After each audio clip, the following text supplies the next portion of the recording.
সোমবার হুগলি জেলায় বাজে শাহপুর প্রাথমিক বিদ্যালয় এবং গাঙ্গেশ্বরণ তরুণ সংঘের ১৫তম বার্ষিকীয় সরস্বতী পুজোর আয়োজন করা হয়।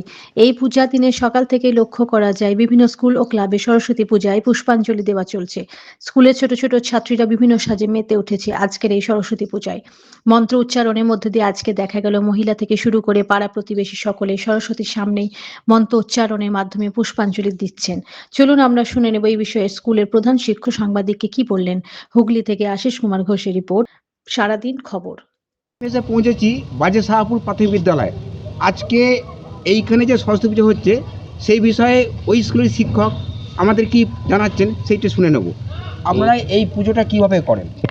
আমরা এই পুজোটা ছাত্রছাত্রী গার্জেন সকলে মিলে করি।